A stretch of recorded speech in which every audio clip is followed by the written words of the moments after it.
Hi guys, welcome back to this become English champion YouTube channel. और आज हम read करेंगे एक न्यूज़ और इम्प्रूव करेंगे अपनी इंग्लिश को। तो सीधा शुरू करते हैं वीडियो को। और वीडियो पसंद आए तो कमेंट करके ज़रूर बताइएगा। और अगर आपको स्टोरीज़ वगैरह की वीडियोस चाहिए तो आप मेरा दूसरा चैनल सब्सक्राइब कर सकते हैं। चैनल का नाम है माई स्टोरी किंगडम। आप यूट्यूब पर सर्च कर लेना माई स्टोरी किंगडम, आपके पास चैनल आ जाएगा। उसमें मैंने काफ़ी सारी वीडियोस डाली हैं और वहाँ पर भी आती जाएंगी स्टोरी वीडियोस। उनके थ्रू भी आप इंग्लिश इंप्रूव कर सकते हैं। तो शुरू करते हैं आज की वीडियो। सबसे पहले हेडलाइन, केस यानी कि मामला, अगेंस्ट के खिलाफ। किसके खिलाफ? यूट्यूबर अपूर्वा मुखिजा, तो इनके खिलाफ। तो ये हमारी हेडलाइन है, इसलिए यहाँ पर पूरे रूल्स नहीं लिखे हुए। अगर एग्जैक्ट रूल लगाते तो हम लिखते a case has been filed against YouTuber और आगे सेंटेंस, तो इस तरह से लिखते। तो सीधा सा मतलब है इनके खिलाफ एक केस। और ये कौन है? कोमा डाल के बता रहे हैं, द रिबेल किड। रिबेल कौन होता है? बगावत करने वाला, बगावती, मतलब जो अपोजिट चलता है किसी भी चीज़ के। अगर हम कह रहे हैं ये नहीं करना, वो व्यक्ति वो करेगा। हम कह रहे हैं समाज में गाली नहीं देनी, लेकिन वो गाली देगा। तो मतलब उल्टा ही करता है किसी भी चीज़ के। अगर सरकार कह रही है ये करना है तो वो वैसा नहीं करेगा, उसका उल्टा करेगा। तो उनको बोलते हैं रिबेल, यानी कि बगावत। लेकिन ये किसी व्यक्ति के लिए यूज़ करते हैं रिबेल, मतलब बगावती, बगावत करने वाला। तो ये ऐसी किड है।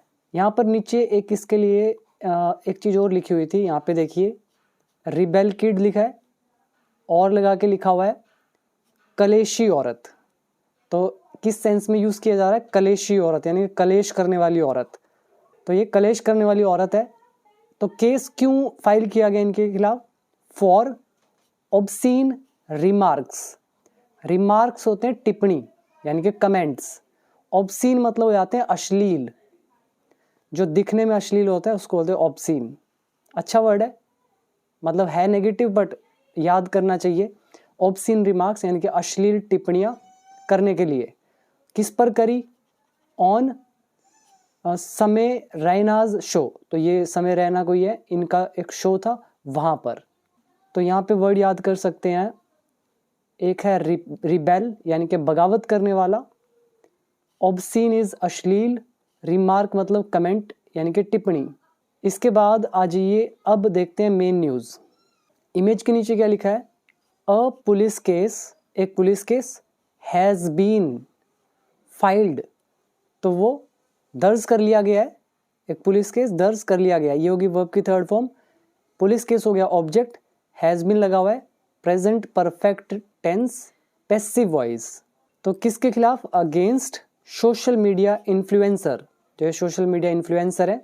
इन्फ्लुएंसर कौन होता है? जिसको जो प्रभाव डालता है किसी पर, उसको बोलते हैं इन्फ्लुएंसर, प्रभाव डालने वाला, अफेक्ट करने वाला। और कौन सोशल मीडिया इन्फ्लुएंसर? एक तो है अपूर्वा मुखिजा, इनके खिलाफ।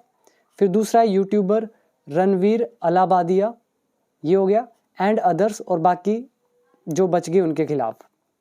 और क्यों किया फाइल? ओवर बता रहा है को लेकर। किस चीज़ को लेकर? देयर रिमार्क्स, उनकी टिप्पणियों को लेकर, उनके कमेंट्स को लेकर। और कौन से कमेंट्स है? कंट्रोवर्शियल। कंट्रोवर्शियल होता है विवादास्पद, यानी कि जिस पर विवाद हो। तो कंट्रोवर्शियल, विवादित या विवादास्पद टिप्पणियों को लेकर। और कहाँ पे किया था? ऑन कॉमेडियन समय रैनाज शो, इनका जो शो था, कॉमेडियन होता है हास्य कलाकार, तो इनके शो पर ये कंट्रोवर्शियल रिमार्क्स किए थे इन सब ने, तो इसीलिए।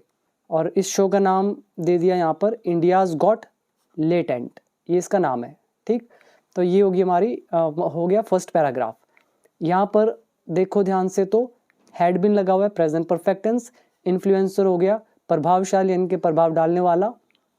दूसरा हो गया कंट्रोवर्शियल, यानी कि विवादित या विवादास्पद। रिमार्क इज टिप्पणी, कॉमेडियन इज हास्य कलाकार। तो यही था इसमें। इसके बाद बढ़ते हैं नेक्स्ट पैराग्राफ की तरफ।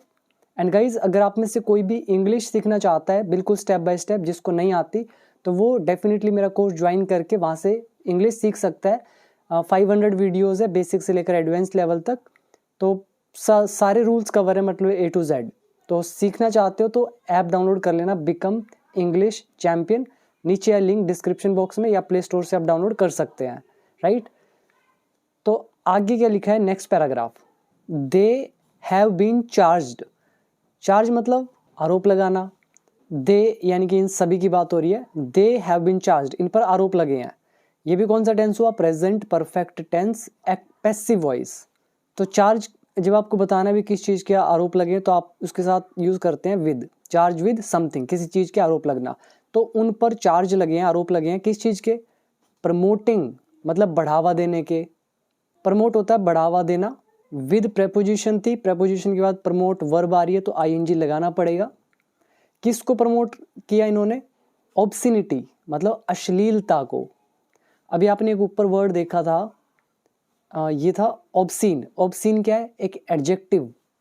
दूसरा ऑब्सिनिटी, ये है नाउन।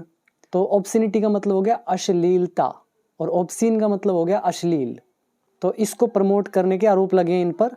एंड और इंगेजिंग, और इंगेज होने के लिए, मतलब इंगेज होता है संलग्न होना, मतलब उसमें विलिप्त, जिसको आप बोलते हैं शामिल होना, उसमें लगे हुए होना, ठीक है, संलिप्त होना, ठीक है। ये विद था इसीलिए यहाँ पर इंगेज वर्ब लगी है, इसके साथ आईएनजी कंपलसरी होता है।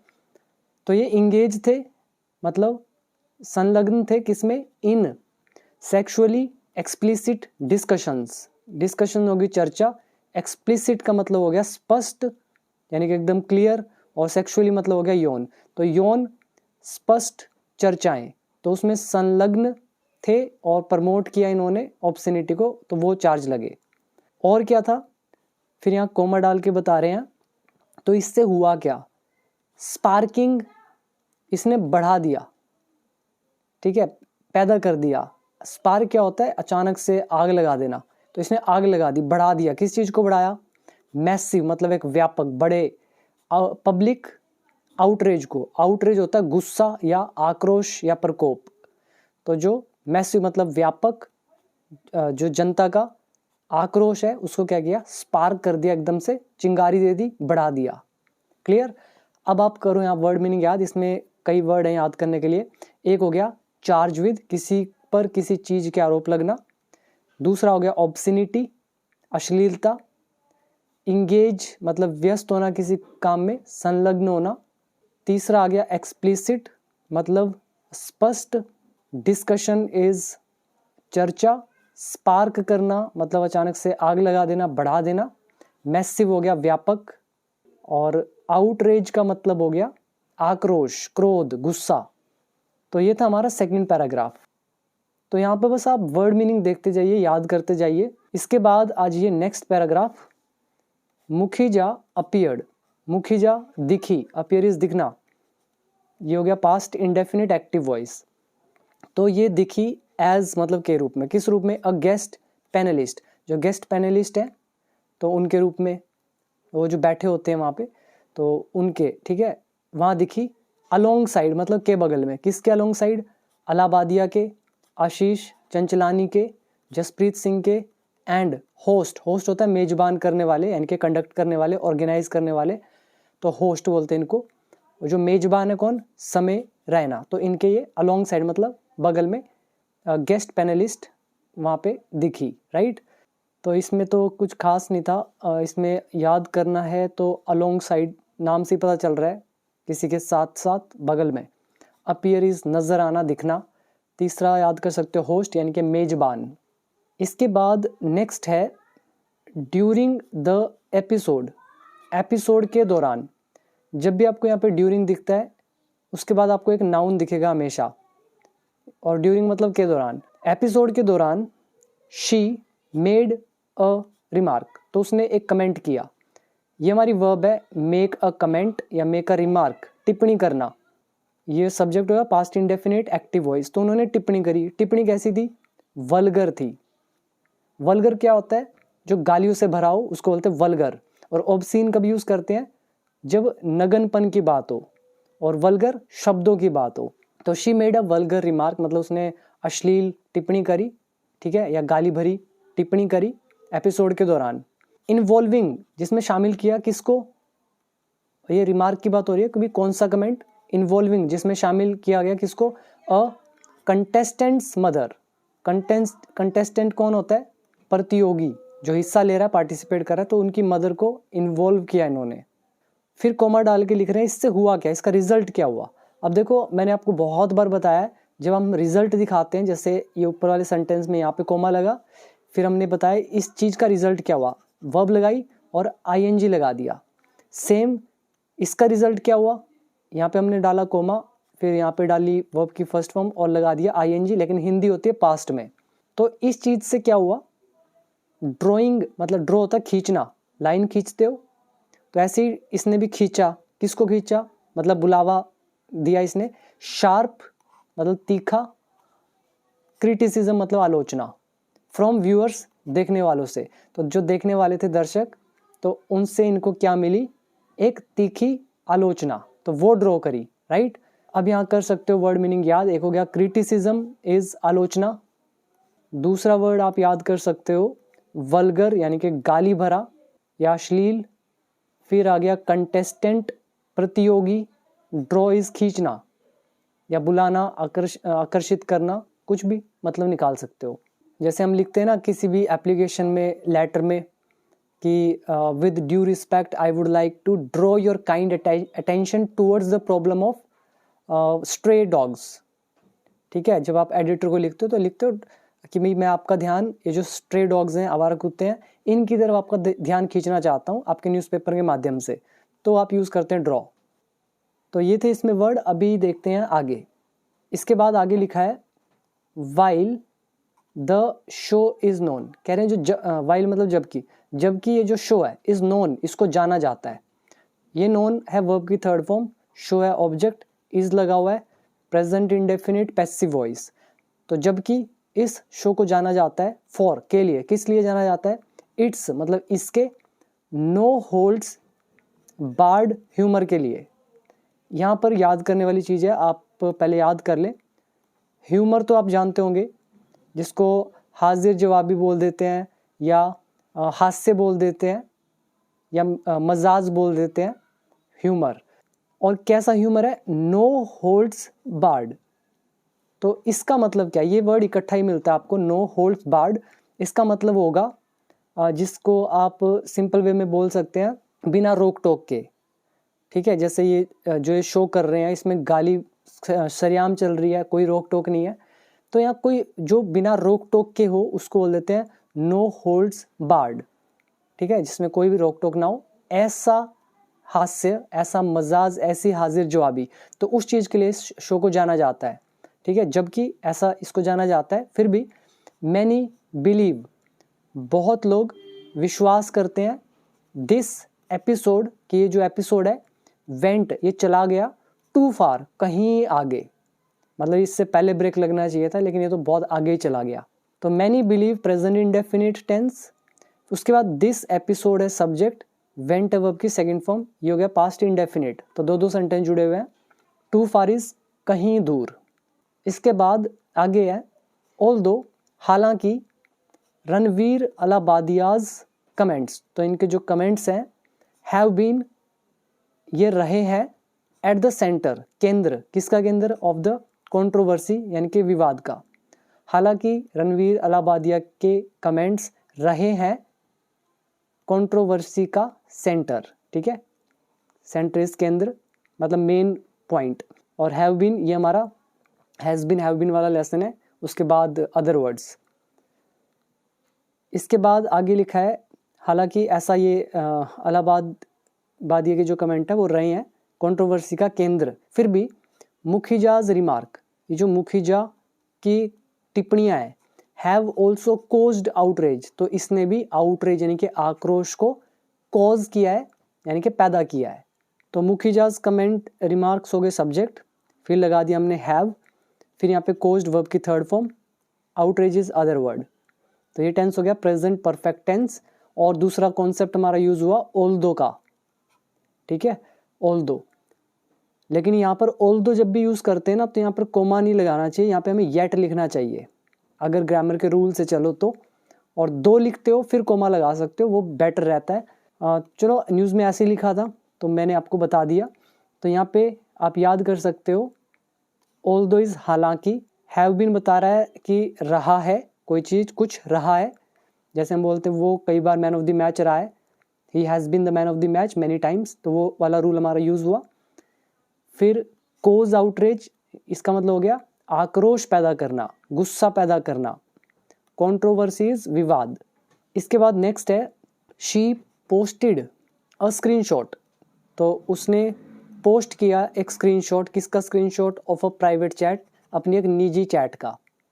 अब उनके एग्जैक्ट वर्ड थे यहाँ से लेकर यहाँ तक, me and friends last 2 brain cells, कह रही है कि मैं और मेरे दोस्त के जो पिछले 2 ब्रेन सेल्स हैं, ट्राइंग, कोशिश कर रहे हैं, to come up with a solution, एक सॉल्यूशन को लाने की, फॉर द न्यू प्रॉब्लम, नई समस्या के लिए, दैट जो आई क्रिएटेड, मैंने क्रिएट की। अब ये क्या मतलब है? 2 brain cells, me and friend के लास्ट 2 ब्रेन सेल कोशिश कर रहे हैं, पता नहीं क्या मतलब, किस सेंस में लिखा हुआ है, तो जो भी है। और ग्रामर में आपको बता दूं, कभी भी मी से सेंटेंस स्टार्ट नहीं होता, ये रॉन्ग है, तो यहाँ पे आई लगाना चाहिए। बाकी किस सेंस में उन्होंने लिखा है I don't know, but grammar के हिसाब से गलत है। आगे आ जाइए अब, नेक्स्ट है हु इज़ अपूर्वा मुखीजा, ये कौन है? अपूर्वा मुखीजा 24 साल की है, is a social media influencer, social media influencer है, विद ओवर 2.7 मिलियन फॉलोअर्स, जिसके 2.7 यानी कि 27 लाख फॉलोअर्स हैं। ऐसा कलयुग आएगा, हंस चुगेगा दाना और कौवा मोती खाएगा, ठीक है, वही बात है। अपूर्वा मुखीजा 24 साल की सोशल मीडिया इन्फ्लुएंसर है, जिसके ओवर मतलब से ज़्यादा कितने फॉलोवर हैं? 2.7 मिलियन से ज़्यादा इंस्टाग्राम पर, right. She is also known, तो इसको जाना जाता है, नोन वर्ब की थर्ड फॉर्म है, इज़ लगा हुआ है, शी इज़ ऑब्जेक्ट, तो इनको इसलिए भी जाना जाता है किस रूप में? एज रिबेल किड के रूप में, यानी कि कलेशी औरत के रूप में। शी इज़ वेल नोन, तो इनको बहुत अच्छे से जाना जाता है, फॉर, के लिए। अगेन वेल नोन, यह वर्ब की थर्ड फॉर्म, शी यहाँ पर है ऑब्जेक्ट, पैसिव वॉइस है, प्रेजेंट इंडेफिनिट। उनको जाना जाता है फॉर, के लिए। हर मिनी व्लॉग्स, उसके छोटे छोटे ब्लॉग्स हैं। कैंडिड, यानी कि जो स्पष्ट स्टोरी टेलिंग है, ठीक है, उनका जो स्पष्ट स्टोरी टेलिंग स्टाइल है। एंड और कंटेंट ऑन लाइफस्टाइल, लाइफस्टाइल पे कंटेंट है, फैशन पर है, एंड ट्रैवल व्लॉग्स, तो इनके लिए इसको जाना जाता है, राइट। इसमें आप याद कर सकते हो, इन्फ्लुएंसर तो बता दिया, प्रभाव डालने वाले। दूसरा नो का थर्ड फॉर्म नोन, जाना जाना, रिबेल किड, कलेशी औरत या बगावत करने वाला बच्चा। वेल नोन, बहुत अच्छे से जाना जाना। कैंडिड होता है स्पष्ट, जैसे कैंडिड टॉक्स होती हैं, मतलब एकदम क्लियर स्पष्ट टॉक। इसके बाद आ जाइए नेक्स्ट पैराग्राफ। शी स्टडीड मतलब उन्होंने पढ़ाई करी एट DPS पानीपत, यहाँ पर, and the convent of Jesus and Mary new Delhi, तो ये 2 स्कूल हैं, पानीपत और दिल्ली, तो यहाँ पर इन्होंने पढ़ाई की। शी होल्ड्स अ बीटेक, तो इन्होंने बीटेक की हुई है, ठीक है, इन्होंने she holds a BTech in computer engineering, इसमें की हुई है, फ्रॉम मणिपाल यूनिवर्सिटी जयपुर से। तो यही है इसमें, और तो कुछ खास नहीं है, बस कुछ वर्ड मीनिंग थे जो मेरे को आपको बताने थे, मैंने आपको बता दिए सारे वर्ड मीनिंग। तो अब आप चाहें तो मेरा कोर्स ज्वाइन करना चाहते हो, सीखना है इंग्लिश, तो आप डेफिनेटली डाउनलोड कर लो become English champion app and start learning English. So thank you so much, मिलते हैं अगली वीडियो में, अभी दीजिए इजाज़त।